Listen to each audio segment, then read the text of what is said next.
أعوذ بالله من الشيطان الرجيم.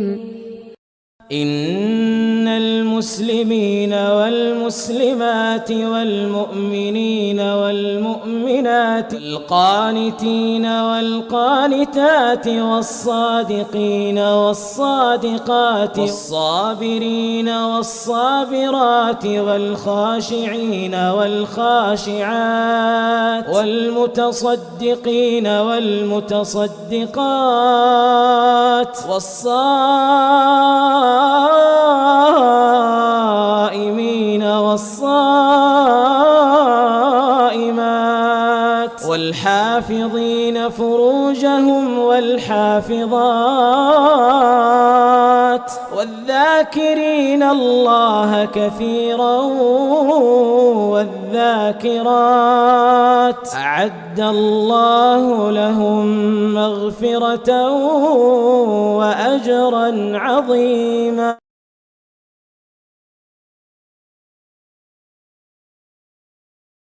أعوذ بالله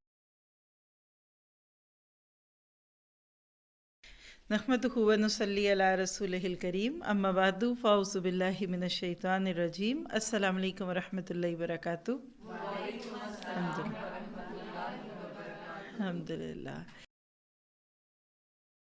آگے ہے عائشہ رضی اللہ عنہا کا عورتوں کو چہرے چھیلنے سے منع کرنا. کچھ عورتیں اپنے چہروں پر زعفران وغیرہ کا لیپ کرتی تاکہ اوپر والی چمڑی اتر جائے اور نیچے سے نئی چمڑی نکل آئے. حضرت عائشہ سے کرنے سے منع فرماتی. امام احمد نے کریمہ بنت حمام سے روایت نقل کی. انہوں نے بیان کیا کہ عائشہ کو کہتے ہوئے سنا، اے عورتوں چہرے کو چھیلنا نہیں. ایک عورت نے مہندی لگانے کے بارے میں ان سے دریافت کیا.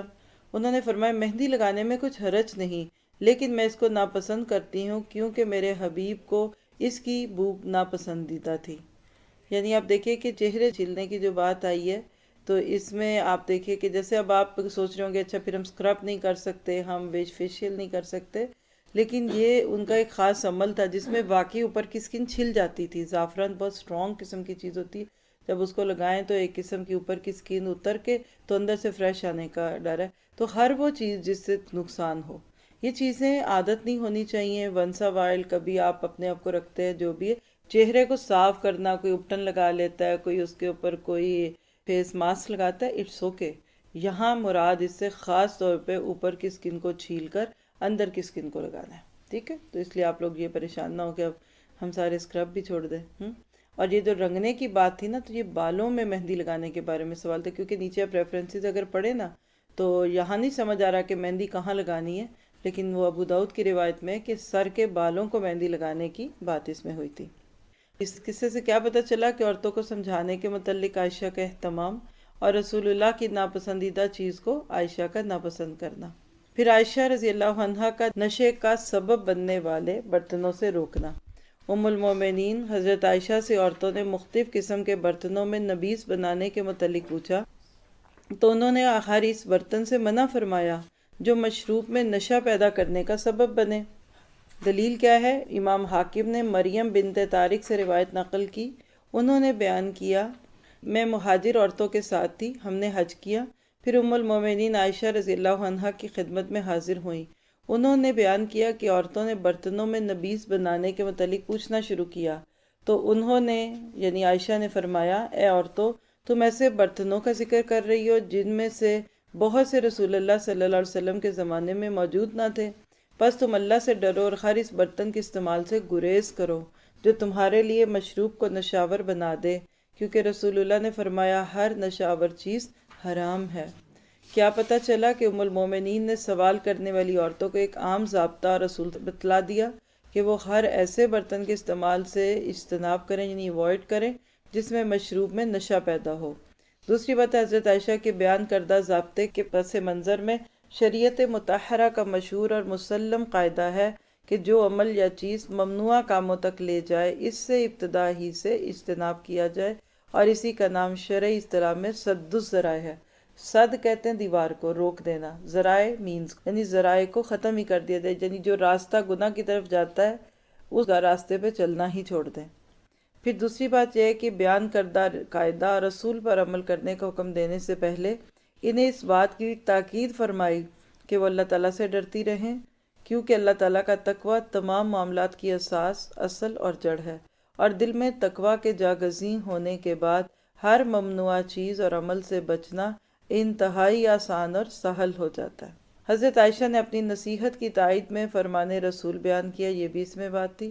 تو خلاصہ وہی نکلا کہ ایسے برتن، ایسی چیزیں جس میں کوئی نشے والی چیز ہو، ان کے استعمال سے اجتناب کرنا چاہیے۔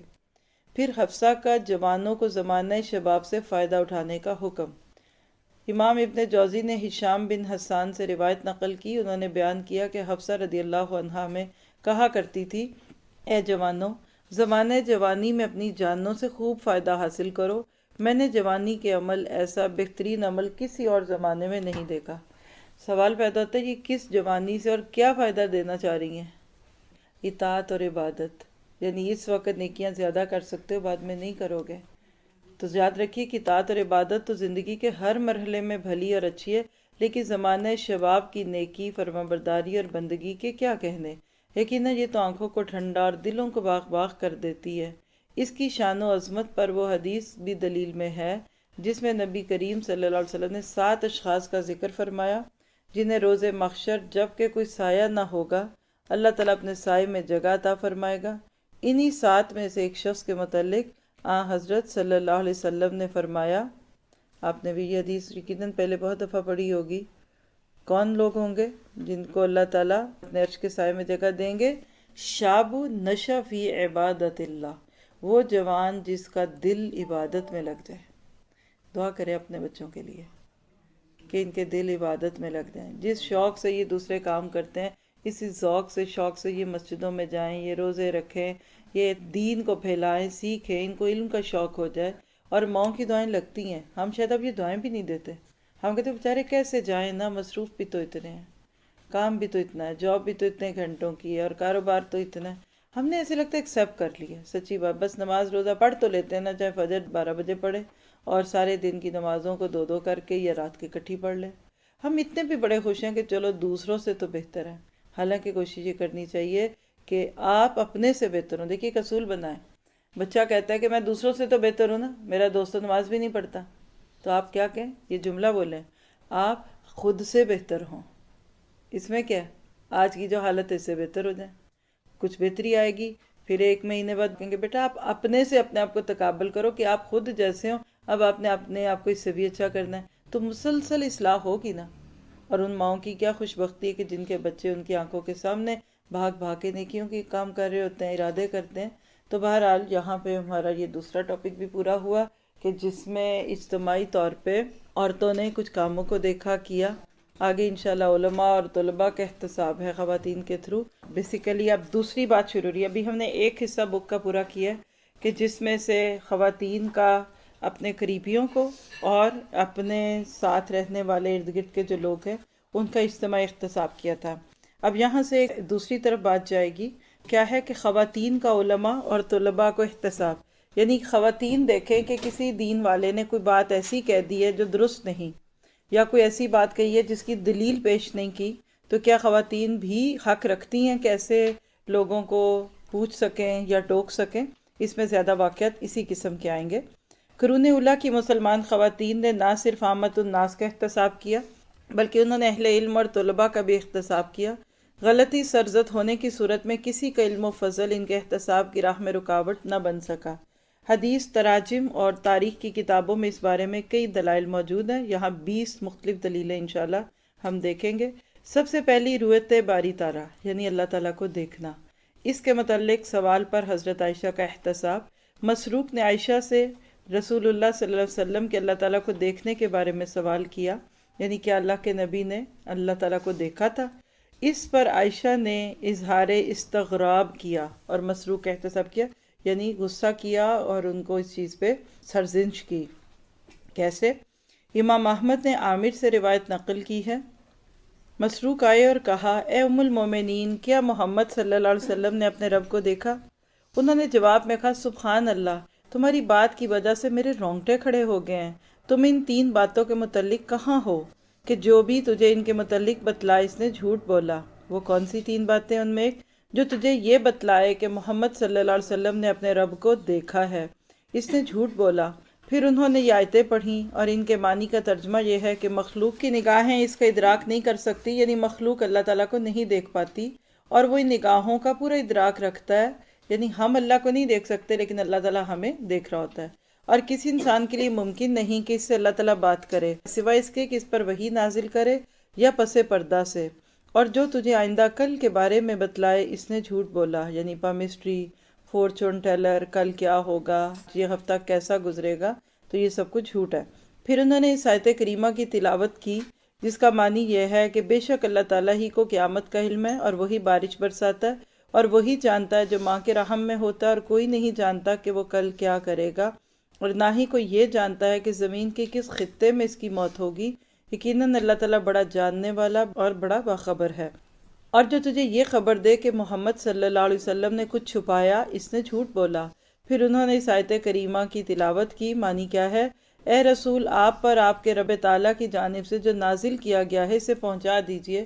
لیکن انہوں نے جبرائیل علیہ السلام کو اپنی حقیقی شکل میں دیکھا۔ خلاصہ کیا نکلا اس بات کا کہ اللہ کے نبی صلی اللہ علیہ وسلم نے اللہ تعالیٰ کو نہیں دیکھا، اور دیکھا ہے تو صرف جبرائیل کو دیکھا ہے، اور آپ کے اوپر وحی آتی تھی۔ اس قصے سے کیا پتہ چلا کہ عائشہ نے مسروق کے سوال پر تعجب اور غصے کا اظہار کیا کہ انہیں ان سے ایسے سوال کی توقع نہ تھی۔ اہل علم کا ایسی بات یا حرکت کرنا جو ان کی شان کے شایان نہ ہو انہیں ڈانٹ ڈپٹ کا مستحق بنا دیتا ہے۔ کوئی عام شخص ایسا سوال کرے تو اتنی حیرت نہیں ہونی چاہیے، لیکن جو ایک شخص جانتا بوجھتا ہے، علم کے ساتھ تعلق ہے، اس کو ایسا نہیں کرنا چاہیے۔ تو اسی حدیث کی شرح میں امام نووی لکھتے ہیں، ان کے سبحان اللہ کہنے کا مقصد اس مسروق کی ایسی بات سے لا علمی پر اظہار تعجب کے لیے تھا، گویا کہ انہوں نے کہا اس قسم کی بات تجھ سے کیسے چھپی رہی، یعنی اگر یہ بات ہوتی تو تم اس بات کو جان رہے ہوتے۔ ان کا یہ فرمانا قف شعری سے مراد ہے کہ میرے رونگٹے کھڑے ہو گئے، کیونکہ میں نے ایسی بات سنی ہے جس کا سننا مناسب نہ تھا۔ اور حضرت عائشہ نے اس بارے میں اب دیکھیے کتنی آیتیں پڑھی اور قرآن کی آیتوں کو پیش کیا۔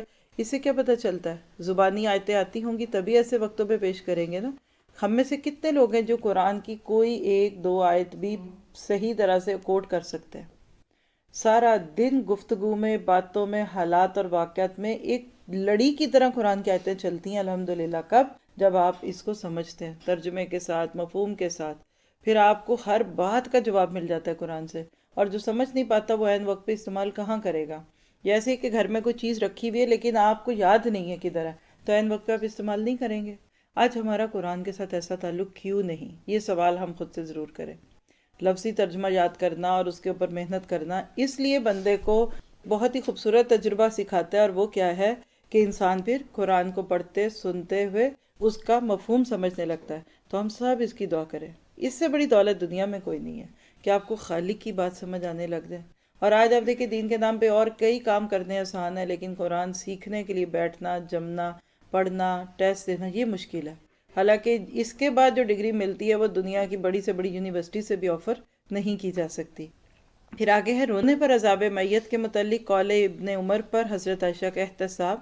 ابن عمر کی رائے یہ تھی کہ گھر والوں کے رونے کی بنا پر میت کو عذاب دیا جاتا ہے۔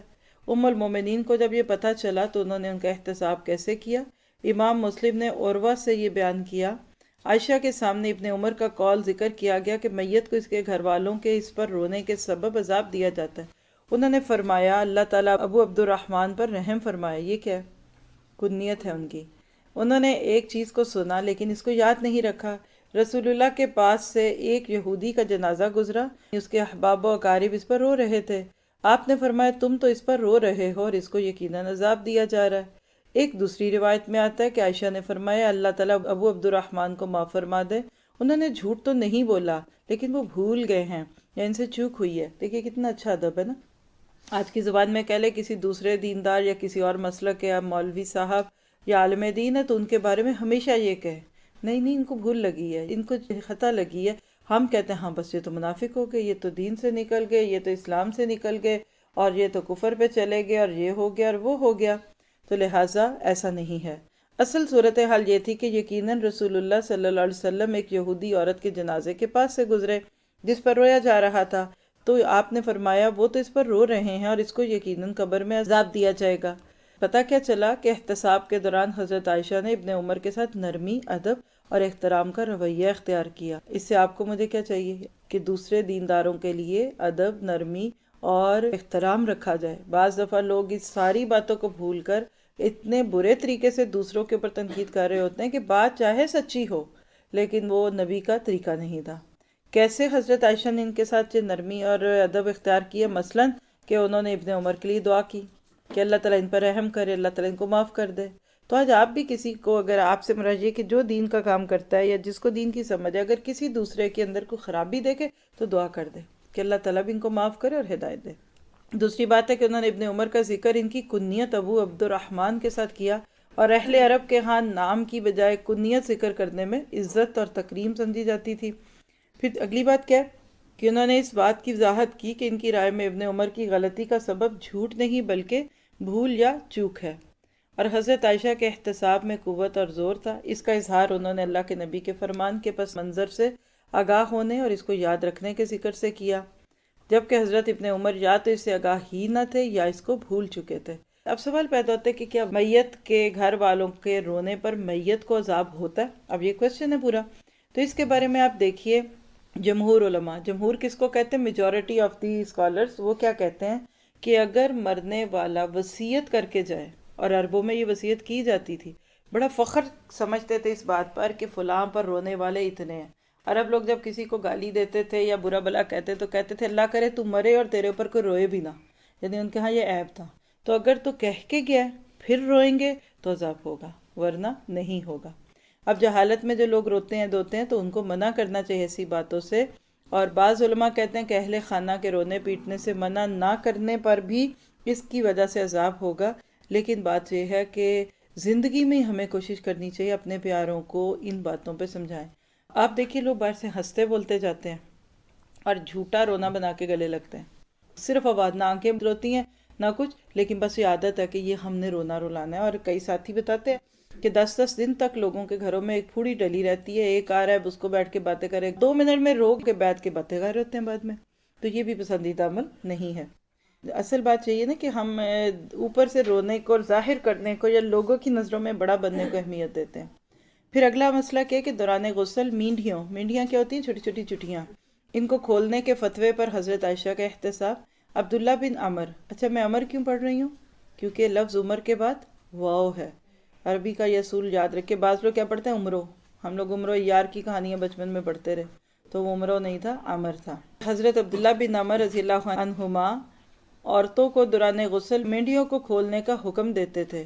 حضرت عائشہ رضی اللہ تعالیٰ عنہ کو اس بات کی اطلاع ہوئی تو انہوں نے اس بنا پر احتساب کیا۔ امام مسلم نے عبید بن عمیر سے روایت نقل کی ہے، عائشہ کو خبر ملی کہ عبداللہ بن عمر عورتوں کو غسل کے وقت سر کے بالوں کو کھولنے کا حکم دیتے تھے۔ اس پر انہوں نے کہا، اے ابن عمر، تعجب ہے، وہ عورتوں کو وقت غسل سروں کے کھولنے کا حکم دیتے ہیں، وہ انہیں سروں کے منڈوانے ہی کا حکم کیوں نہیں دے دیتے؟ یقیناً میں اور رسول اللہ ایک ہی برتن سے غسل کیا کرتے تھے، میں اپنے سر پر 3 دفعہ پانی ڈالنے کے علاوہ کچھ نہ کرتی تھی۔ اب آپ دیکھیے اس قصے میں باتیں۔ پہلی بات ہے ام المومنین حضرت عائشہ نے احتساب کے دوران تعجب کا اظہار کیا، سخت رویہ اختیار کیا، کیونکہ ان کو عبداللہ بن عمر سے یہ توقع نہ تھی کہ اس قسم کا فتویٰ دیں گے۔ دوسری بات ہے کہ انہوں نے اپنے احتساب کی تائید میں اللہ کے نبی کی موجودگی میں مینڈیوں کو کھولے بغیر اپنے غسل کا ذکر کیا۔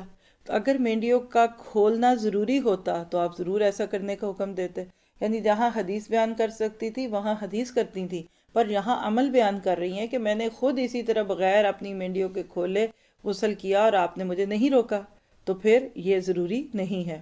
پھر عبداللہ بن عمر اپنے علم اور ورع کے باوجود اپنے فتوے میں معصوم نہ تھے، یعنی یہ صحابی بہت بڑے متقی انسان تھے، لیکن نہیں تھا یہ پتہ۔ تو کیا ضروری ہے کہ ایک عالم دین کو سب کچھ ہی پتہ ہو؟ تو یہ تو کوئی بھی انسان دعویٰ نہیں کر سکتا۔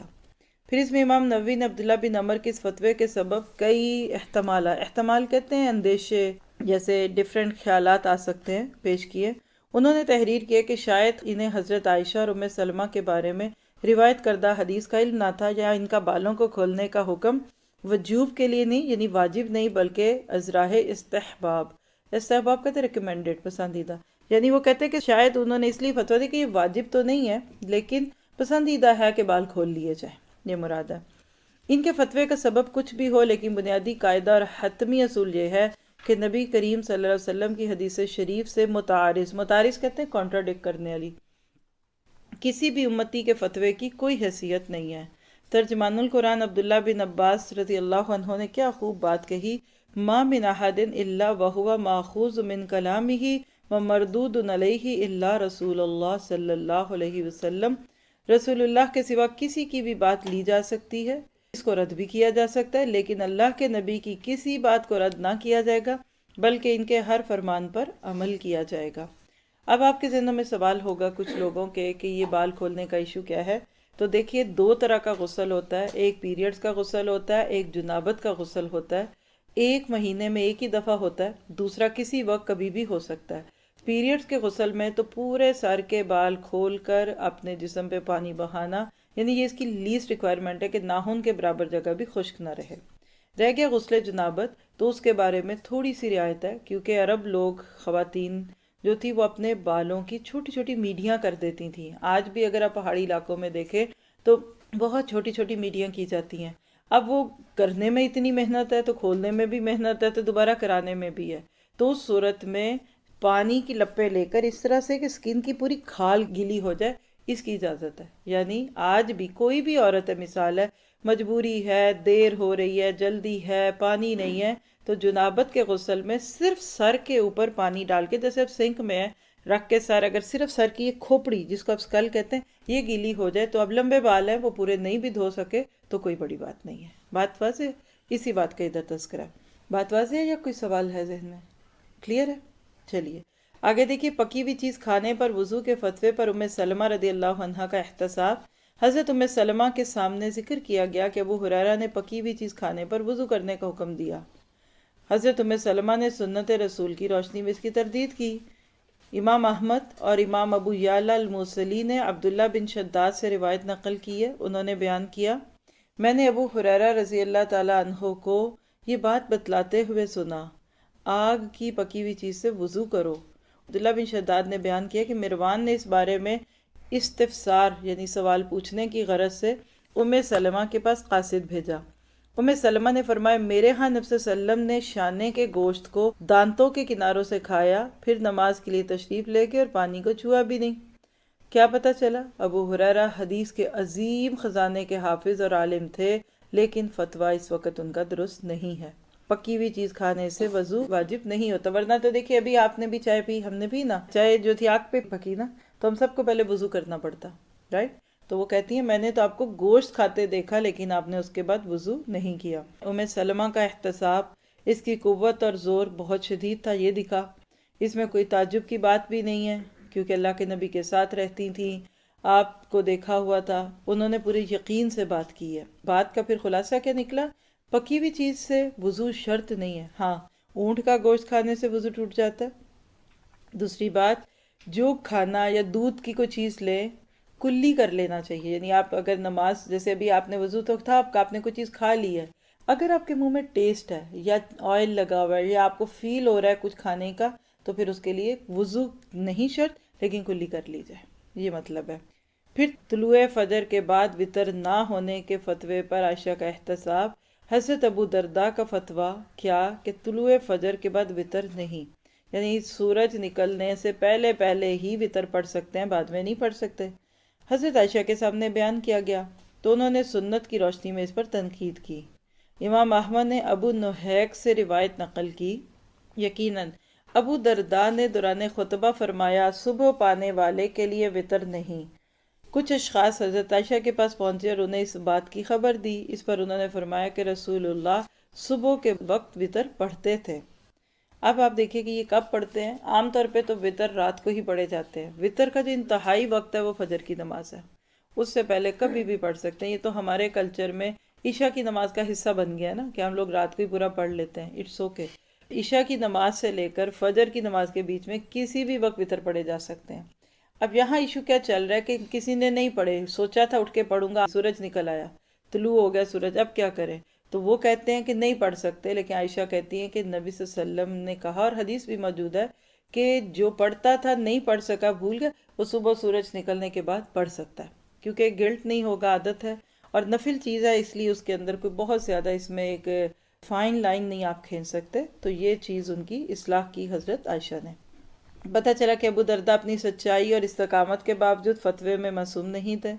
دوسری بات ہے کہ سنت رسول سے تعارض کی صورت میں کسی کی شان اور عظمت اس پر احتساب کی راہ میں رکاوٹ نہیں ہے، اور احتساب کی تائید سنت مصطفیٰ سے کی جائے گی یا فرمان رسول سے، اس کے بغیر نہیں، اور اسی سے زور اور قوت پیدا ہوتی ہے. عائشہ رضی اللہ عنہا کا تہجد چھوڑنے سے منع کرنا. ام المومنین حضرت عائشہ نے عبداللہ بن ابی قیس کو نماز تہجد چھوڑنے سے منع فرمایا. امام حاکم نے عبداللہ بن ابی قیس سے روایت نقل کی. انہوں نے بیان کیا، عائشہ نے مجھ سے فرمایا رات کے قیام کو نہ چھوڑو، رسول اللہ اس کو نہیں چھوڑتے تھے. آپ جب بیمار یا سست ہوتے تو بیٹھ کر نماز پڑھتے. یعنی کون سی؟ تہجد، نفل. میں نے بہت سارے لوگوں کو فرض نمازیں بھی بیٹھ کے پڑھتے دیکھا ہے. یہ بھی ایک مغالطہ ہے، اور خاص طور پہ آج کے دور میں ہر بندہ گھٹنوں کا درد، تکلیف ہے، یہ ہے اور وہ. سمپل سا رول دیکھ لیں، دیکھیں سمپل سی بات ہے. عام حالات میں ہم کھڑے ہوتے ہیں نا، اللہ نہ کرے کوئی ایسا تو نہیں کہ جو کھڑا ہی نہیں ہو سکتا، تو پھر نماز میں بھی کھڑا ہونا ہوگا. عام حالات میں اگر آپ جھکتے ہیں تو آپ کو نماز میں بھی جھکنا پڑے گا. رہ گئی بات ان میں سے کچھ کر سکتے ہیں کچھ نہیں، تو جو کر سکتے ہیں وہ کریں گے، جو نہیں کر سکتے وہ نہیں کریں گے. آپ کھڑے ہو کے نماز پڑھیں گے، بیٹھ کے پوری نماز چیئر پہ پڑھنی، یہ کوئی طریقہ نہیں ہے. کیونکہ کئی لوگ بھاگتے دوڑتے رہتے ہیں اور جو ہی نماز کا وقت آتا ہے جائے نماز پہ بیٹھ کے نماز شروع کرتے ہیں. تو جانتے بوجھتے کھڑے ہوئے بغیر نماز پڑھنے سے نماز کی صحت متاثر ہوتی ہے، اور بعض حالات میں تو وہ نماز ہوتی ہی نہیں ہے. ٹھیک ہے، اسی طرح کھڑے ہو جائیے، رکوع کر لیں، سجدے میں جتنا جھک سکتے ہیں جھکے، اور یاد رکھے ایک دفعہ سجدہ چھٹ گیا بس جد وقت قریب چھٹ جائے گا. اللہ کہتے ہیں سجدے کرو میرے قریب ہو. سجدہ تو وہ چیز ہے کہ جس کا انکار کر کے شیطان اپنے آپ کو راندہ درگاہ بنا گیا. کیا کیا تھا؟ ابا واستکبر وکان من الکافرین. اللہ کہتے تو نے کیوں انکار کیا جبکہ میں نے تجھے کہا تھا کہ سجدہ کر. سورۃ الاعراف کی آیت ہے. تو ایک سجدے کے انکار سے شیطان بھاگا. یہ ایک شیطان کا دھوکہ بھی ہوتا ہے. یاد رکھیے آج سائنٹسٹ کہہ لیجئے کہ ڈاکٹرز اس بات کے گواہ ہیں کہ جو لوگ اپنے بڑھاپے تک سجدہ کرتے ہیں، رکوع کرتے ہیں، یعنی ہم مسلمان، ان کے جوائنٹس اور ان کی باڈی مور فلیکسیبل رہتی ہے. اس کے برعکس نان مسلم جو ہے نا، ان کی باڈی سٹف ہو جاتی ہے. آپ اکثر بوڑھوں کو دیکھیں باہر تو سٹک کے ساتھ چلتے ہیں. کھڑے رہ سکتے ہیں، چل سکتے ہیں، لیکن ان کے لیے بیٹھنا اور زمین پہ جھکنا بالکل ممکن نہیں. اب آپ میں سے کچھ لوگ زمین پہ بیٹھ رہے ہیں، کچھ اوپر بیٹھ رہے ہیں. جو اوپر بیٹھے ہیں ان کو لگے گا ہم کبھی اب زمین پہ بیٹھ ہی نہیں سکتے، لیکن نیچے بیٹھنے والوں کو اتنی عادت ہو جائے گی کہ ان کو بلکہ زیادہ اچھا لگتا ہے کہ پاؤں بھی اکٹھے ہو جاتے ہیں، اور کبھی اوپر بیٹھنا پڑا تو بیٹھیں گے بھی. تو عادت نہ بگاڑیں. آپ کہیں کہ میں سجدوں سے محروم ہو جاؤں. کوئی کہتا ہے میرا بلڈ پریشر ہائی ہو جاتا ہے، کوئی کہتا ہے کہ میرا شوگر لیول لو ہو جاتا ہے. یہ صرف سوچ کی باتیں. جس حد تک آپ کوشش کریں گے آپ دیکھیں گے اگلے دن اس سے بھی بہتر، اس سے بھی بہتر. آپ سجدہ کرتے ہیں، آپ کے ساتھ آپ کے گواہیاں بنتی ہیں، تو کبھی بھی رکاوٹ نہ بنائیں. اسی طرح پریگننسی ہے، اگر پیٹ میں بچہ ہے آپ جھکیں گی تو بچہ بھی تو جھکے گا نا. کیا فرق ہے؟ کوئی کچھ نہیں ہوتا. یہ ڈاکٹرز ویسے ہی ڈراتی ہیں، ان کا تو بس چلے تو آپ کو کچھ بھی کہہ دیں. بلکہ آپ فیل کریں ان چیزوں کو کہ جو بندہ ایسی موومنٹس میں رہتا ہے اس کا باڈی سافٹ ہو جاتی ہے. ہم سوچتے ہیں اور واقعی میں تکلیف کا احساس ہوتا ہے، وجہ یہ ہے کہ اس کا سبب نہیں سمجھ آ رہا ہوتا. تو ساری بات کا خلاصہ یہ ہے کہ اپنی باڈی کو جتنا ہلاتے جلاتے رہیں گے، موو کریں گے، اتنی اس میں فلیکسیبلٹی پیدا ہوگی. آپ خود بھی اس چیز کو آزماتے ہیں نا. جو چیز کھلتی رہے، بند ہوتی رہے، وہ ٹھیک ہے. اور جو ڈبے کا ڈھکن کوئی بند چھوڑ دیں کچھ عرصہ، وہ پھر اس کے بعد کھلتا ہی نہیں ہے. تو بہرحال یہ تھوڑی سی بات تھی جو ضروری تھی. پھر اس کے بعد دیکھیے کہ باتیں کیا پتہ چلتی ہیں کہ اللہ کے نبی کا اسوہ پیش کرتی ہیں حضرت عائشہ، جو سب سے بہترین اسوہ ہے ہم سب کے لیے. پھر اسی طرح سے بیماری اور سستی کی حالت میں اللہ کے نبی کی سیرت طیبہ کے حوالے سے متبادل، آسان اور سہل طریقہ نماز بیان فرما دیا. کیسی صورت میں؟ بیٹھ کے پڑھ لو. کتنی اچھی بات ہے. کھڑے ہو کے نہیں پڑھ سکتے، بیٹھ کے پڑھ لو. چھوڑنا نہیں ہے، یہ اصل بات ہے. دعوت احتساب میں شریعت مطہرہ کی بیان کردہ متبادل صورتوں کو بیان کرنا نہایت مفید اور ضروری. یعنی کسی کو اگر ایک چیز مشکل لگ رہی ہے نا تو اس کو دوسری بتا دیں، لیکن یہ نہ کہیں کہ جی ہاں آپ تو مجبور ہیں، ہمیں آپ کا پتہ نہیں. آلٹرنیٹ سم تھنگ ایلس والی بات ہے. پھر اگلا ایشو ہے 7 نمبر، حائضہ کی قضائے نماز کے فتوے پر ام سلمہ کا احتساب. ام المومنین ام سلمہ کو خبر ملی کہ حضرت سمرہ بن جندب خواتین کو حیض کے دنوں میں چھوڑی ہوئی نمازوں کی قضا کا حکم دیتے ہیں. اس پر انہوں نے ان کا احتساب کیا. امام ابو داؤد نے مسہ ازدیہ سے روایت نقل کی. انہوں نے بیان کیا کہ میں نے حج کیا. اے مومنوں کی ماں، یقیناً سمرہ بن جندب خواتین کو یام حیض کی نمازوں کی قضا کا حکم دیتے تھے. انہوں نے فرمایا وہ ادا نہیں کریں گی۔ نبی صلی اللہ علیہ وسلم کی عورتوں میں سے ایک عورت 40 دنوں تک نفاس کی وجہ سے بیٹھتی تھی، لیکن نبی صلی اللہ علیہ وسلم اس کو ایام نفاس کی چھوڑی ہوئی نمازوں کو قضا کرنے کا حکم نہیں دیتے تھے۔ آپ کہتے ہیں آج بھی ایک ایسا گروہ ہے، خود کو مسلمان کہتے ہیں، لیکن ان کی عورتیں پیریڈز میں نماز بھی پڑھتی ہیں۔ یہ تو ہے نا بعد میں ادا کرنی، وہ پیریڈز میں بھی پڑھتی ہیں، اور وجہ کیا؟ آج کل تو سب بہت اچھے ارینجمنٹس ہیں، آج کل تو گندگی نہیں ہوتی۔ اب آپ دیکھیں کتنی نیک اور متقی لگتی ہیں، لیکن ایسی نیکی اور ایسا تقوی کسی کام کا نہیں ہے جو کہ نبی صلی اللہ علیہ وسلم کی سنت سے ٹکراتا ہو۔ کیا پتہ چلا؟ اصلاح اور احتساب کی غرض سے اہل علم کے روبرو کسی کے غلط فتوے کا ذکر غیبت کے دائرے میں داخل نہیں ہوتا۔ یعنی انہوں نے ان کی غیبت نہیں کی، کہا نا کہ وہ تو عورتوں کو قضا پڑھواتے ہیں، تو اب ظاہر غیبت لگ رہی، لیکن یہ غیبت نہیں ہے۔ پھر سمرہ بن جندب شرف صحبت نبی صلی اللہ علیہ وسلم سے بہرہ ور ہونے کے باوجود اپنے فتوے میں معصوم نہ تھے، اور اگلی بات کہ نبی صلی اللہ علیہ وسلم کی سنت پیش کی ام المومنین نے کہ 40 دن تک بھی ایک عورت نفاس کی وجہ سے اگر بیٹھتی تھی تو اس کی قضا نہیں، تو کہاں حیض کے 6-7 دنوں کی قضا کی جائے؟ تو اس کا طریقہ پھر وہی ہے۔ حضرت عائشہ کی واضح حدیث ہے کہ ہم پیریڈز کے دنوں میں نماز چھوڑتے تھے، روزہ چھوڑتے تھے، روزوں کی قضا کرتے تھے، نماز کی نہیں۔ یہاں سے ایک چھوٹی سی سائڈ کی بات دیکھیے کہ شیطان نے کس طرح امت کو الجھایا کہ نماز معاف ہے، ادھر روزہ نہیں معاف، کیونکہ نماز 6 دن میں 30 نمازیں ہو جائیں گی، ان کو تو آپ کو پڑھنا ہی پڑے گا۔ پھر 31ویں نماز آپ سمجھیے کہ جو اس وقت کی فرض نماز ہے، تو جو پڑھتا ہے اس کو بھی چھوڑنے کا ڈر نہیں ہے، خطرہ ہے کہ وہ چھوڑ دے گا۔ اس کے برعکس روزے تو سال بھر میں آپ 5-6 روزے رکھ سکتے ہیں۔ آج قضا عمری کے نام پہ نماز کی قضائیں لوگ کرتے ہیں، روزوں کی پھر کوئی نہیں کرتا۔ بہت کم لوگوں کو پتہ ہے کہ چھٹے ہوئے روزے رکھنے پڑیں گے، حتیٰ کہ حدیث میں آتا ہے من مات وعلیہ صیام، جو مر جائے اور اس کے ذمے روزے ہو تو فصام عنہ ولیہ، اس کا ولی اس کی طرف سے روزے رکھے۔ تو آج ہماری امت روزوں کے معاملے میں ڈھیلی ہے اور نمازوں کے کفارے اور ان کے ہرجانے دیتے ہیں۔ تو سنت طریقہ جو پیریڈز کی صورت میں وہی ٹھیک ہے۔ پچھلی نمازوں کو اللہ معاف کر دیں گے توبہ کے ساتھ آئندہ اور نماز پڑھنے سے، لیکن روزوں کو میک اپ کرنا چاہیے۔ سبحانک اللہم و بحمدک اشہد ان لا الہ الا انت استغفرک و اتوب الیک۔ ربنا تقبل منا انک انت السمیع العلیم وتب علینا انک انت التواب الرحیم، وصلی اللہ تعالی خیر خلقہ واصحابہ اجمعین برحمتک